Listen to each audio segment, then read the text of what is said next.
news. But what's more exciting news today is that's right, you're here for the Irrational Labs event, The Science of Pricing for Value with Isabel Macdonald. That is Dr. Isabel Macdonald to those in the know. It's today. For most of you, it's Friday, May 24th. I can't say what time zone it is for you, so you'll just have to make that up for yourself. But we're going to get the party started today. I'm Ryan Goebel, your host for this jovial event.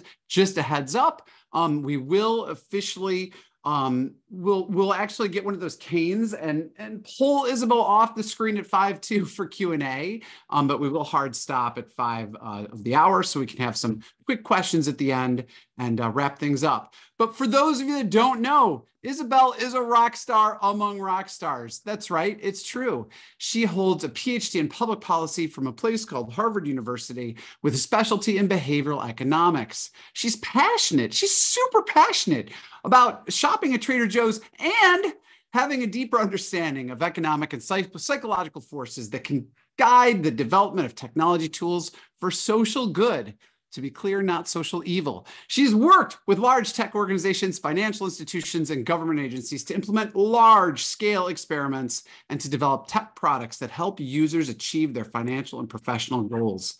But not only is she rocking here with the Irrational Labs, she has held a postdoctoral position at the Haas School of Business at UC Berkeley, and her current research explores how mobile apps help teachers implement remedial education and how blockchain and crypto-backed wallets advance financial inclusion globally. So if y'all could put your hands together virtually, give Isabel a big, massive, ginormous virtual welcome. Oh, and before we do that, and actually as Isabel goes to take the screen, yes, keep clapping, bring it on. Fun emojis are fun. But in the chat, Bashir is going to share. A lot of you know this is this work kind of dovetailed into a massive blog that Kristen wrote for Lenny's newsletter on the ultimate guide to willingness to pay. So that's going to drop in the chat. Drop it while it's hot. That's what the kitty said in, like, I think 2003. It's very out of date, but it's a very cool blog. So Isabel, I am done babbling. Make the magic happen. How about it? Wonderful. Thank you, Ryan, my #1 hype guy, for that intro. I appreciate it. And thank you to you all for spending time with us before a long weekend. I hope you have great plans ahead of you. But before you get there, we have a lot to cover about pricing. So if you have ever taken an econ course, you may have learned that people's buying decisions are very simple. They're just going to think about how much they value a product. They're going to compare that to the price.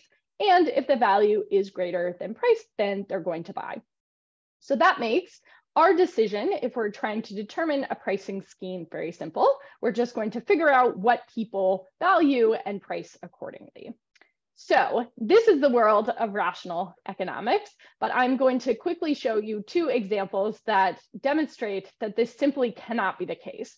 So the first is our CEO, Kristen, recently went shopping for some pasta, and she found a wide range of prices available. So one of these pastas that I'm showing you was priced at $3.60 an ounce, and one was priced at 4 cents. So why don't you all get in the chat and try and guess which one do you think is the cheap one and which is the expensive one?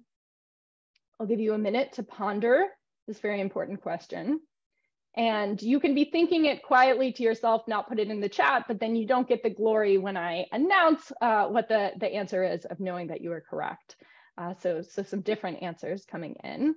All right, but here's the big reveal. It was #2 that was vastly more expensive. In fact, almost 100 times more expensive than #4. And this simply does not seem like it can reconcile with what we think about pricing in rational economics, that this is all about value. You might say that you are a super taster and you in fact could tell the difference between these pastas, but I am willing to bet against you that you could not. Let me show you one other quick example. Here, I'll actually tell you the price of these 2 different coffees, and I'll ask you, which of these ones do you want? You could put that in the chat, but I'm willing to bet that almost everyone here would choose the coffee on the right, the $5 coffee. And what is happening here is that the price is giving us a signal about the value, and we would make an assumption from this pricing that the one on the right was better.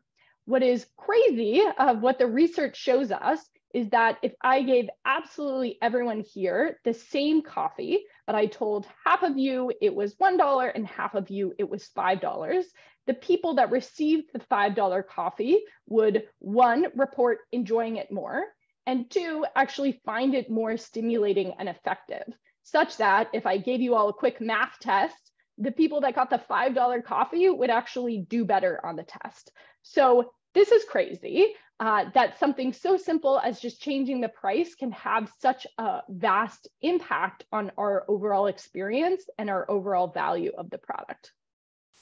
But what this tells us is that we can't be in the world of rational economics where we would price according to value, because price itself is having an impact on our valuation. So that really leads us over to the world of behavioral economics. And this is going to tell us that what matters is the relationship between perceived price and perceived value. That value is not something that is inherent and immutable and something we can try and decipher, but it's very much going to be shaped by market info and the context of decision making. So this is a quick motivation for what we will talk about today. Behavioral scientists have so much to say about pricing, far too much to fit into an hour, but to give you a flavor of some of the concepts that we think about as behavioral scientists, I will introduce you to 5 foundational concepts here. And then for each of these, we'll try and do a quick overview where I'll share one principle, a bit of research, some applications that you might see in the real world, and a bonus. So for those of you who have been around the block with behavioral science and feel like you have some grounding, this bonus is really for you to take it to the next level. So we have a lot to get through today, but to be very clear, the goals with this is to try and equip you with some tactics that you can use to boost the perceived value and limit perceived price, such that you can acquire and retain more long-term buyers and subscribers. I think a very important caveat to that is, first of all, perceived value does not come from nowhere. If you are working on a product and you're still trying to find product market fit, you're still trying to develop something that people really want, pricing tricks cannot solve that problem for you. And it's important to continue to focus on really delivering value to your customers. And the second thing is that we are not aiming to use these tools to try and trick people into buying things that they don't want. It's really about having long-term buyers and subscribers. So for that, we really will need to be conscious about how anything we do is going to impact trust and overall perception. And really everything that we'll talk about today, it should not be the case that people would regret a purchase later on. This is all about helping potential customers appreciate and understand and really perceive that underlying value. So with those quick caveats aside, let's dive into our first concept. And as Ryan mentioned, we will have a bit of time at the end for Q&A, but as we go, feel free to be putting questions into the chat and we'll try and get to those at the end. So a first foundational concept in the psychology of pricing is this idea of relativity. We can't just judge things in the absolute, in the abstract. We are always going to be making a comparison to price, comparison to value, and that is how we decide whether we want something. So let's take a look at a quick example.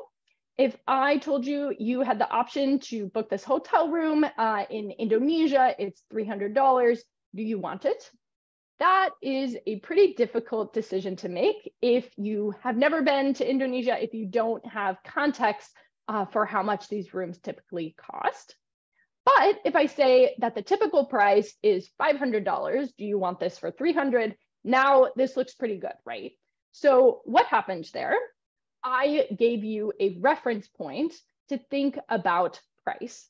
And this is a really foundational principle within this idea of relativity, is that people are going to be assessing price and value and deciding if something is a good deal based on a comparison to this reference point that they have in their mind. So there's a lot of very fun research on this. One of my favorites is with taxi drivers, where economists have documented that taxi drivers actually work more on days with lower wages. And this kind of defies the laws of rational economics, which says, if I pay you more, then you will work more, right? Because it's exactly the opposite. So what is happening here? Taxi drivers, it appears, have a reference point of how much money they want to make in a day. And if they're not meeting that, then they're going to work longer hours. And this is how we get to this result that, again, is really explained by behavioral economics. So how do we think about applying that to our own products? The first thing is to be really conscious about what people's reference point is for your product, so you understand how they are going to approach decisions about whether to buy. So think for a minute and you can throw into the chat, what do you think is the reference point for people if they are buying a product like Blue Apron, HelloFresh, a kind of meal kit service? What do we think is a relevant reference point here? Weekly grocery bill. Okay, excellent. So yeah, I think that is probably what my reference point would be if I'm doing a lot of grocery shopping. But this isn't ideal for Blue Apron because the cost of groceries at your local store, if you're going to like a discount store especially, might not compare as favorably to their prices. So the takeaway here is to think about what is the reference point, and is there a better reference point that you would want to give people that would make this comparison more favorable? So it's very interesting looking through these websites. You can see that they're very intentionally trying to place a reference point of eating out versus groceries. Because if people are looking at the price and thinking about how much a restaurant would cost, then this comparison is going to look much better and people would be more willing to buy.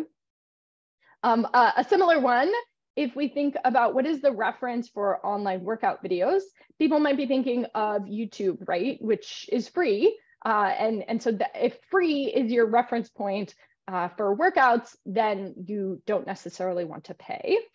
So really interesting example from this company, Future Training, where they're showing this comparison between their product and then traditional in-person personal training. And here, this comparison looks pretty good for them if you have $100 an hour versus $149 a month. So again, the approach here is to think about what is people's reference point, and is there another reference point that we would like to give them that could help them appreciate the value of our service even more.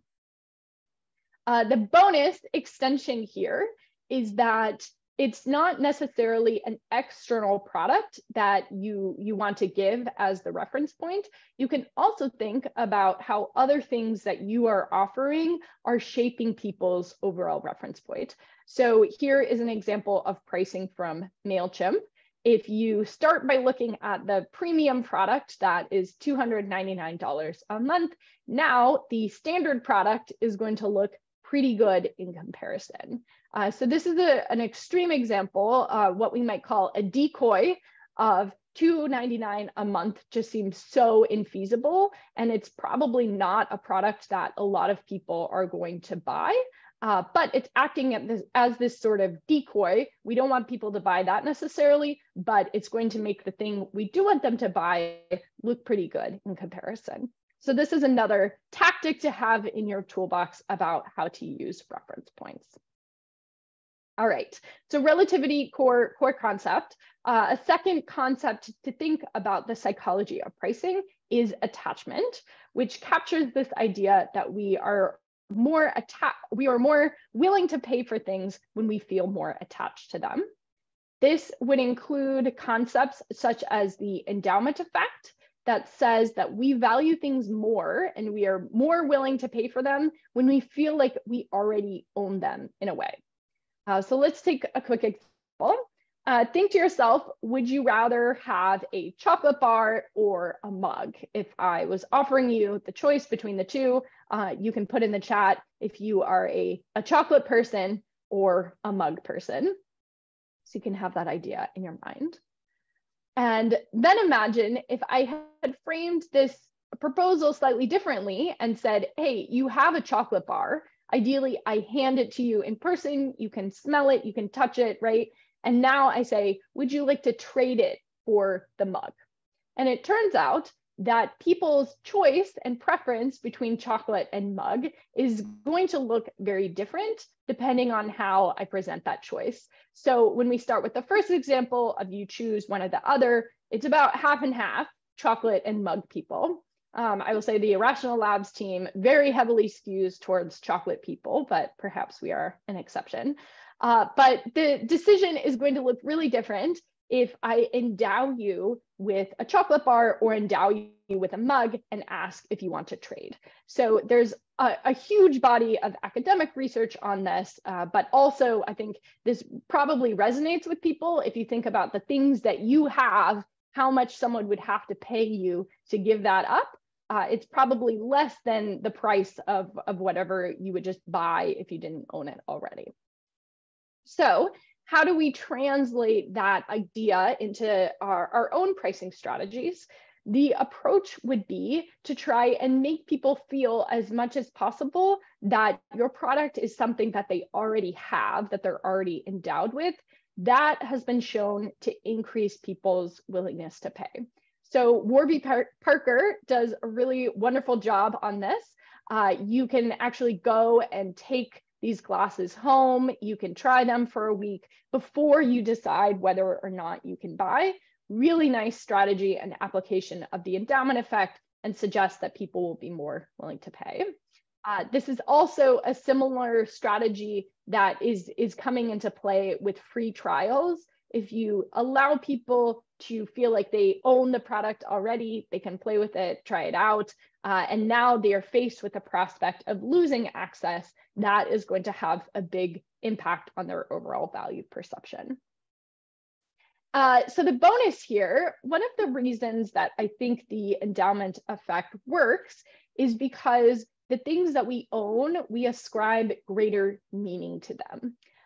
Really interesting example of some research here. There was this website called Significant Objects that this was actually a campaign to raise money for charity. They tried to take different objects that were being sold on eBay, and then they would have authors write a story about the object.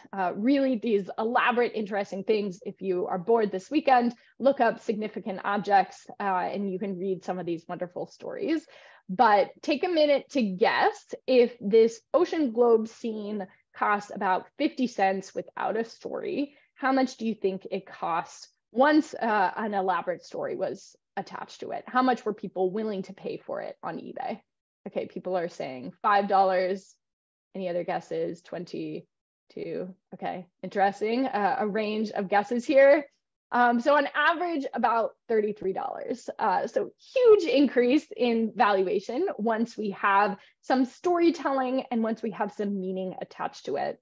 I think this is also a behavioral science concept that translates very well to your personal life, specifically around gift giving. So you can think about the last time you gave someone a gift or somebody gave you a gift. If there was a little story attached to it, how did that change your valuation? So if somebody gives you a candle versus they give you a candle and tell you about how it reminded them of a time you had together where you baked cookies or whatever it is, has a really big impact on how people appreciate these gifts. So a little behavioral tactic to take away: the next time you give a gift, think about if you can attach a little bit more meaning via storytelling to that gift. All right, so moving right along, the third foundational concept is the pain of paying, which essentially captures this idea that paying actually really hurts us psychologically. Every time you pass over your credit card or cash or whatever it is, the more you actually reflect on that act of paying, the less you are then going to enjoy the experience. So I think the one visual that can really just capture this so viscerally for us is this taxi meter. If you've ever been sitting in traffic and you're looking at the taxi meter and it's just ticking up and up, and you can just feel your blood pressure rising and it's so stressful. This is the pain of paying at work. And really what's happening here is that when we have this very clear connection between every increase in marginal consumption, every minute that you're sitting in the taxi, now we feel like there is a price attached to it. That is really strengthening the pain of paying for us. And so some interesting research, they've done this with taxis, with cable bills, is showing that people would actually prefer to pay a higher price if it is at a flat rate relative to a lower price that is attached to kind of pay per use and has this very strong connection to marginal consumption. So what does that mean in terms of how we price products? The behavioral science here is really making a strong case for flat rate kind of overall pricing relative to a la carte pricing. So you can think about how Netflix prices, right? They have all the shows that you want to watch for one flat rate relative to, you could think about how you would approach this product if every additional show or every minute of a show that you watched, your bill was ticking up and up. You would use this product a lot less, even if the overall rate of that was lower. So really, in terms of pain of paying, you're going to limit that and thereby increase people's willingness to pay if you have a flat rate pricing structure. So this is not to say that a la carte pricing is never a good idea, or that add-ons are never a good idea. But you do want to be aware of every time you add on an additional cost to somebody's bill, and especially if they're really aware of that and reflecting on that, then that is going to increase the pain of paying. So you want to think about how you can counter that by really adding some additional value that is meaningful for people. So one example that we really like is this idea of boosts on dating apps. So you can pay a little bit extra to super like somebody that you wanted to match with, but you weren't able to communicate with in time. And why we think this is an effective opportunity to do this sort of pricing approach is there's a very immediate benefit. And it's something that is highly valued and something that feels urgent. All of those characteristics are going to help overcome the pain of paying and make people willing to do this. All right. So a fourth concept for us is this idea of fairness. And this is really one of the ones that it's almost more important to avoid being wrong here than it is to try and be right. But let me clarify what I mean by that. So some of you might have followed the news recently about Wendy's. They announced that they wanted to experiment a little bit with dynamic pricing, which people interpreted as surge pricing, where they would be charging more for the burgers during peak periods. And this is something that people have an extremely adverse reaction to. You can think about Uber also had this experience when they were doing surge pricing during New Year's or during emergencies. People perceive this very negatively, and this has a big negative impact on willingness to pay because this seems unfair to people. And so this is where, if you don't get fairness right, if people think the price that you are charging is unfair, they will not be willing to pay. So Wendy's has done a very dramatic PR campaign to try and reframe this as saying, okay, we're not charging more during peak hours, we're actually offering discounts at off-peak periods. And this is something that people respond very favorably to. So this perhaps incorporates a little bit of framing that we will talk about next. But really, the core concept here is about fairness that if people don't see a price as justified, they won't be willing to pay it. There's been a lot of research. It seems that different companies have been learning this lesson over time. So Coca-Cola also tried to do an experiment with vending machines where based on the temperature, they would charge you more if it was hot to buy these refreshing cold Coke beverages. And again, people have a very strong averse reaction to this. So I think the first lesson about fairness is to really try and avoid people perceiving your price as unfair and to be cautious with using dynamic pricing. But the other thing that we might take away is thinking about strategies to really help people perceive your price as more fair. And one way to do that is what we call operational transparency. So trying to give more information to consumers about all of the work and all of the costs that go into producing your product. So this is a really nice example from Everlane, where they show all of the different costs that are going into making a shoe, and then they are using that as a way to justify their price and make people more willing to pay. You can also think of this as a bit of display of effort, where you're trying to document how much work is going in. You can think about the difference between if you were to buy a machine-made sweater versus a handmade sweater. You're probably more willing to pay for the handmade one, right? Because it feels like there's more work that's going in. All of this is relating to this idea of operational transparency and display of effort. So a bonus here, I think this is really important to think about as it regards AI. I know a lot of companies are thinking now about how they can introduce new AI offerings. And the risk here is that this is going to have a negative impact on people's perception of fairness, because it doesn't feel like the company that's offering the AI has to pay any extra if I'm a marginal additional user. And so I might be frustrated then if you're trying to charge me more for something that doesn't cost you anything. So some strategies that I think could be effective and that I find compelling are, this is from ZipRecruiter, is introducing their AI, but anthropomorphizing it, of presenting it as a person, right? And having the whole user experience presented as you're interacting with this personal recruiter, even though this is really an AI tool. This, I think, is potentially a good strategy to increase perception of fairness, because subconsciously we are going to perceive as more effort going in if we feel like this is a humanoid type AI that we're interacting with.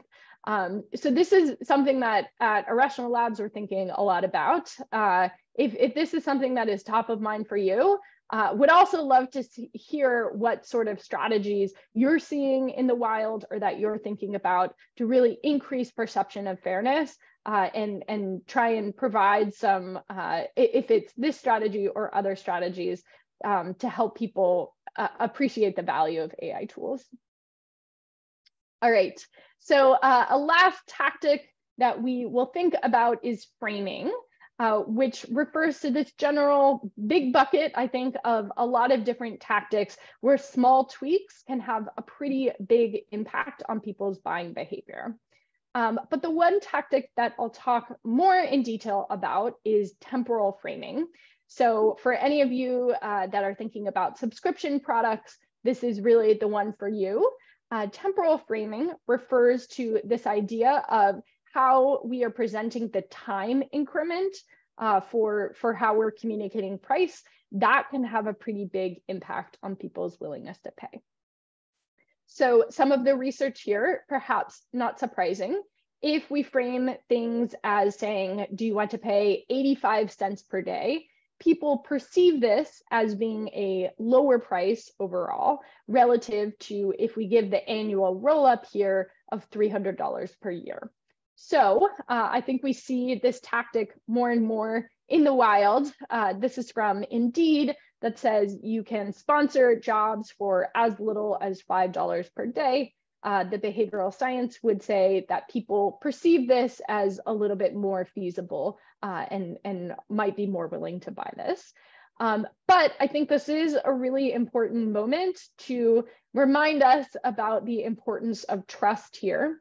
I think it's okay to use this sort of tactic at the very top of the funnel to get people interested and pull them in, but you do need to be extremely clear about how much people ultimately are paying and showing the roll up there at some point. You don't want people to have some negative surprise later on when they look at their bill and realize how much they're paying here. And the other caveat that is interesting here is that based on the research, we would perceive $1 per day as being less than $365 per year. But for much larger sums, at some point this flips over, where we actually would perceive $4,200 as being less than $11.50 per day. So there's been some great research on this, but we don't exactly know where people's switchover point is of when we would want to present things as more a daily, weekly, monthly rate relative to an annual rate. It's perhaps something that requires a little bit more research, but this is something to keep in mind. All right, so there was your quick introduction to the 5 foundational concepts in the psychology of pricing. And maybe you can all get in the chat now and tell us which was the one that really stood out to you. What do you think you can most immediately apply to whatever product or service you are working on? Is it relativity, attachment, pain of paying, fairness, or framing?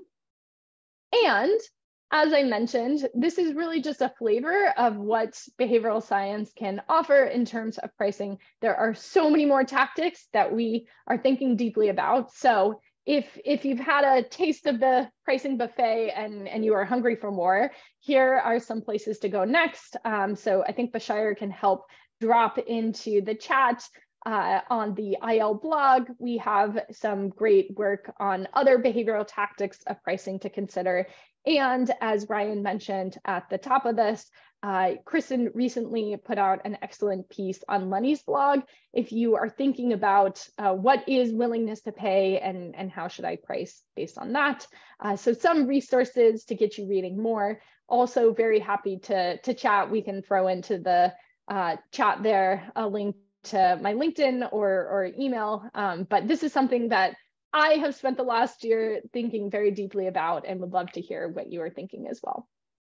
All right, so with that, I will pause and perhaps turn to Ryan to share some of the questions that have been coming in on the chat. Yeah, no, that's wonderful. I have to, someone unspotlighted me. Let's do, questions have been coming in fast and furious. So let's do it the old school way. And the old school way is raise your virtual Zoom hand because there's so many and it's so deep. So we're going to start with Rocky. Rocky, tell us where you're coming to us from and then make sure your question is like mad genius. No, I'm kidding. So what's up, Rocky? Thank you. Thank you, Isabel and Ryan, for your time. My question is about fairness using artificial intelligence. If the value that we are adding with the help of AI, it's an additional value. So is it advisable just to remove the word AI and simply project that, hey, these are the 10 additional values that we are actually providing? Because if AI is somehow acting as a deterrent to reduce the value, how about we use AI internally, simply chop off the word AI and simply demonstrate these are the 10 additional values we are offering, and this is the additional price. Any thoughts on that? Super interesting. If you ever run this as an experiment, please let me know. And I would be so fascinated at the results. I think AI is so new that there is so much that we still need to learn about how people are really interacting with these tools. I think there are some trade-offs, and it perhaps depends on the person of whether you perceive AI as interesting and exciting and a real value add versus if you find that annoying. One thing I would say is that I think some of the the benefit of AI is how quickly it can do things. But if you are immediately giving people an answer, then they might perceive that as perhaps there's less work, there's less thought going on in the background. So I've been interested to see how some AI tools will, rather than giving people an immediate answer, will say things like, calculating or referencing all of our databases, and there's a little pop-up screen that happens for a moment while that's calculating. My hypothesis would be that people would then value and trust the answer more when you are adding in that little bit of display of effort, even if it seems like that's something that's making the user experience worse. So this is definitely a place where we have theories and hypotheses, but the research has not quite caught up yet to the capabilities. So definitely let us know if this is something that you are experimenting on. Would love to see the results of that research. Sure. Actually, I am. We'll actually be putting these changes live in the next few days. So I think I have your email. I'll actually reach Wonderful. out. Let us know how it goes. We're excited. Yeah, no kidding. Wow, cutting edge work there. Awesome. Thank you so much. Vlad, come on down. Tell us where you're coming to us from. Oh, I think you might be muted. I cannot hear Vlad. Oh, yeah, Vlad's having a headset moment. Oh, you're still dark, Vlad. Oh, I think here now. It's working. Good. Yes, we hear you. Where are you, Vlad? Great. So I am in London, UK.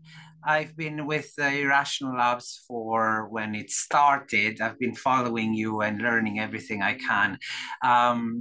Because I'm a psychologist, I'm a therapist, and now I'm responsible for workplace occupational health prevention, etc., for a large hospital chain here in London.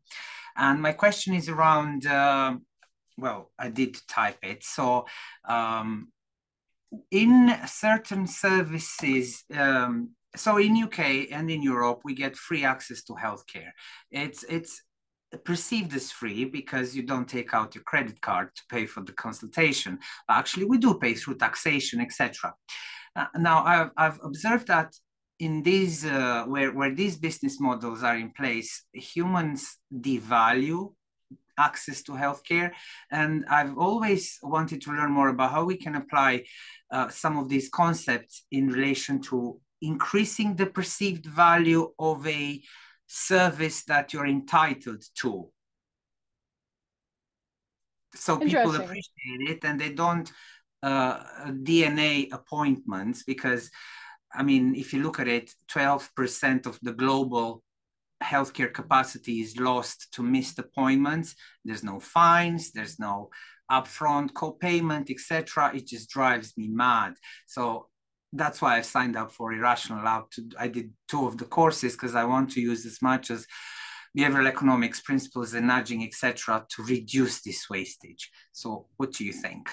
Yeah. So I think my question back perhaps would be, if people do value these services or they gain this appreciation, what is the behavior that we think needs to be different? This is something that we're always thinking about as behavioral scientists, of what is the action that we're really trying to drive here. And I think with pricing, it's often very clear, are people buying or not, right? But in this case, when there's not necessarily a price attached that people are aware of, what is the behavior that you want to be different? And so it sounds like, at least in that example, it would be people actually showing up for appointments that they book. Perhaps there are some elements of the behavioral science of pricing that we could incorporate there, but probably my more natural inclination would be to think about how social norms could play a role. I believe that Irrational Labs has done some research on if you were to say that, for every appointment that you miss and don't show up from, you're basically taking an appointment from somebody else that they could have used. And so leveraging these tactics of social norms and natural altruism of you don't want to be taking something from someone else, perhaps that is the tactic I would turn to first. Thank you. Awesome. Thank you so much, Vlad. To Conrad, where are you at today? Hi, calling in from Fort Lauderdale, Florida. Thank you all for the time. Excellent. A little bit of background to kind of help with my question. I run a time management agency, which is a very fancy way of saying I am a consultant for time and operations management. But one of my core service offerings is virtual assistants. So I have a lot of folks that I work with, namely overseas, that, for $15 an hour, I charge no minimums. I'm actually super fractional in my approach to giving people virtual assistants because I always like to help people who, don't want to dedicate to like a full-time or even a part-time VA to get the help that they need. And so I was fascinated because I've been in this position where it's like, look, you pay for the hours you need, it's $15 per hour, right? Like that's literally my offer. And what I find fascinating is I look at some of my competition and they are operating on credit systems. They're operating on minimum retainments per month, right? So I have a very different approach where I am more a la carte. And I guess I'm fascinated from a behavioral science standpoint to really understand how my offer, which tends to find people who are, they just want a very simple, like just a couple hours just to begin with. And then what's cool is I get to watch them ramp up once they have understanding and comfort and they start kind of playing into that, mercantile process of buying their time back. But yeah, as a business owner, I think about whether or not I'm missing out on capital because I'm not providing some sort of flat rate subscription fee instead of this sort of per hour a la carte basis. And obviously there are other nuances I'm sure I haven't caught into in terms of, people who have not signed with me because they felt that was not right for them. Wonderful. I think this is a really excellent example. I am sure you are not alone in having this exact question, right? Because it seems natural, and I think we're predisposed to think that a la carte is what people want. And people themselves might also think that as well, but the research really doesn't support that. So I think a couple things at play here. One thing that you are thinking about is how you get people in initially. And that is perhaps a different question than how you get them to stay. And so I think we are very accustomed to seeing these freemium type products where there's a free thing that will get you in initially, and then there's a upsell to a slightly more premium product that costs something. They're using the free offering as the carrot, the incentive to draw you in and help you experience that. Perhaps you are thinking about these initial hours that you might charge as the attractive thing that gets people in, and then maybe it's drawing on a little bit of endowment effect as you get used to things, and now you're thinking about what is the next step for people. I would absolutely encourage you to think about experimenting with a more subscription model or like a flat rate tier of maybe you have an initial rate for the first hour or two, but then the next level of service offering is something that it's not people being charged hour by hour, because I think it does turn into a little bit more of a retention problem. And if people are really thinking about, okay, with every marginal question that I ask, now this is costing me a little bit more money, that is going to discourage them from really making use of your services. So that would be my initial recommendation of perhaps don't get rid of the a la carte completely, if that is the way that you're really drawing people in to begin with. But once you've got them, think about how you can offer a more flat rate pricing structure. Thank you. And Isabel, I don't want to steal your thunder, but he should add chocolate incentives too. That has proven to be very effective. So yeah. I hear you guys are biased on that. Yeah, it's just when in doubt, chocolate it out. But we've been told dark chocolate. So at any rate, Lynn, what is your question today? And hopefully it's profound and enlightening. Oh, come on. I just wanted to raise the bar. I'm always so nice to you. I know. So where are you coming to us from today? New Jersey. It's definitely not profound. And my question is really this, it's like basic. What if people really just don't want to pay anything, right? Like they want something for free. And like, I just feel like, do you just give up on those people? Is there any amount of, I mean, I've tried a couple of things like, you know, offering something for free to expose them, or you know, offering specials or whatever. But, you know, some people, it's just like, that's it. Like, they just don't think they should have to pay for what you're offering. Yeah. So I think this is where reference points are really important. Think about whatever it is that you're offering. What are people's alternative if they're not getting it from you? Where are they getting it elsewhere, right? And then what is the price and value attached to that? And then think about how what you are offering, how that's different, and how you can really communicate that to people. So if they're getting something else for free elsewhere, but it's not as good for these specific reasons, then really being able to document that for people. I saw a question in the chat. There was also a question around how you frame pricing increases. And so maybe this is similar to your question about if you're starting out with a free carrot, how do you transition people to paying? The challenge here, again, is really about reference points, and specifically how what you have given people in the past has set a reference point for what they can expect of a price to value trade-off. If they got something for free and now you want them to pay for it, then that's a problem, right? Because their reference is that this should be free. Or if you had a lower price in the past and now you want to increase the price, you're operating off this reference point that's not going to be favorable for you. So again, we want to come back to our idea of, if we don't like the reference point that people have, how can we change it? And so with the price increases, it's really important to communicate perhaps that the value is now different.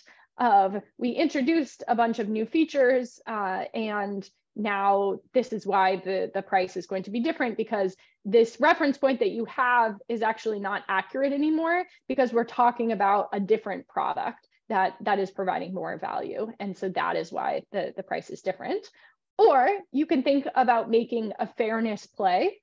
So I think we've all seen this during COVID in our favorite bakery. They might have had a sign that said, hey, food prices have really increased drastically, or we're trying to cover benefits for our employees. Therefore, our prices have increased, and really trying to use that operational transparency to justify that price increase. But these are some tactics that I think you can incorporate.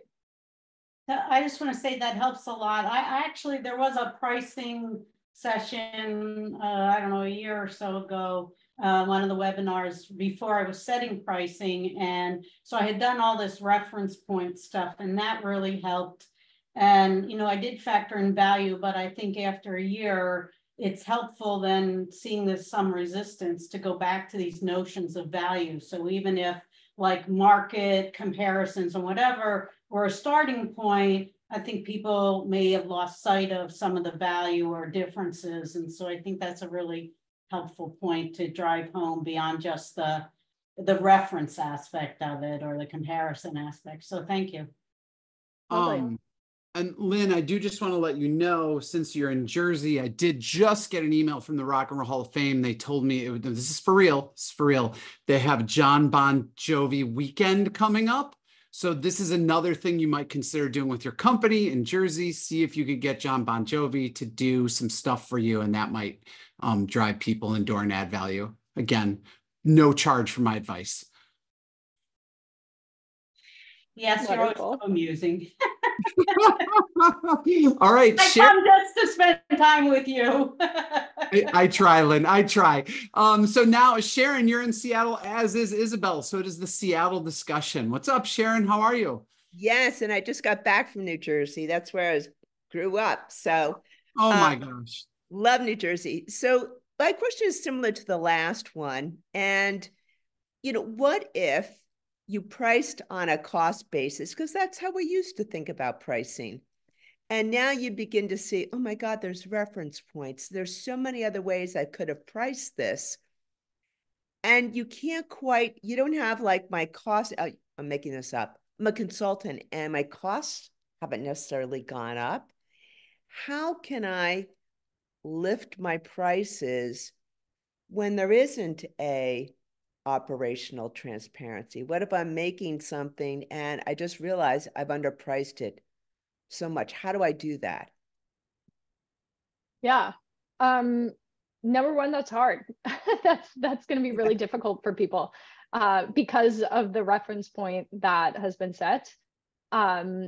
So this probably is something that is going to require a little bit of experimentation. So the tactics that we have discussed is, number one, change the offering of whatever it is. Now you're including some extra service or access to, a community or whatever it is. Change the offering, and therefore there's a different price. Number two, we could think about fairness and really explain to people, here's what happened. And then I think the third option would be find people who don't have that reference point that you have already set. And then perhaps you're explaining to your legacy customers, I am going to increase prices somewhat, but because you are a historic customer, we have a relationship or whatever it is, then you are now getting a discount. So you are framing a little bit of here's the price increase, but actually it's still a good deal for you. In behavioral science, there's this idea of overall value that you might be getting from a product, but there's also transactional value of how you feel about just the overall transaction. Are you getting a good deal or not? That has a really big impact on people's overall perception, willingness to pay. So can you increase transactional value by offering something like a discount on top of a price increase? That might be some way to counteract what is honestly just a tough problem, but something that I think a lot of people are facing. So you are certainly not alone in that. Thank you. Really good response. I appreciate that. Awesome to hear from you, Sharon. To Marianne, you may be our last question of the day. So where are you coming to us from? I'm from the Bay Area in California. Awesome. Tell us what's on your mind. I'm curious, you showed the product lineup for MailChimp. I've heard that best practice is like a 3-product lineup with good, better, best. Curious if that's still kind of the case, and if there are kind of principles for going beyond that, because there were some situations I was in where we had suggested, hey, why don't we go with adding a 4th product? And there was like a lot of pushback saying, well, that's not best practice. But I'm thinking there's probably reasons that you could go beyond that. Yeah. So it's actually interesting, some more foundational research on just eye tracking and what captures our attention. Humans are more predisposed to like things that are odd numbers. So 3s, 5s, for whatever reason, that is drawing our attention in a little bit more. And I think for pricing lineups, one of the big things that perhaps is pushing people to more the 3-product offering is that there's a bit of this compromise effect of we really like whatever product you're going to put in the middle, because it feels like a little bit of a compromise between whatever is cheapest and whatever is most expensive. And so if you have 4-product lineup, it's not immediately clear to people what is this compromise option in the middle, because they essentially have 2 options, and that is just going to increase the choice friction there a little bit. And then I think just overall choice friction, 3 seems more or less cognitively taxing to assess these options relative to 4. So that I think is probably some of the tactic or aspects that are pushing people to more the 3-product lineup. I think that's a little bit more what we see in the wild. But of course, it really depends on whatever the specifics of your product. And again, this is always our cop-out answer, but I do think it is really important, probably something that experimentation could answer for you pretty quickly. But hope that helps. Thank you. Yeah, thank you so much. That was a wonderful question to end on, Marianne. And speaking of experimentation, I mean, if you liked what you heard, Isabel is one of, wow, we have almost 20 behavioral scientists just like Isabel working with companies just like yours to make the magic happen. So feel free to reach out to Amy at Irrational Labs if you're looking to bring some genius like that into the genius that's at your company already to make some pricing magic happen.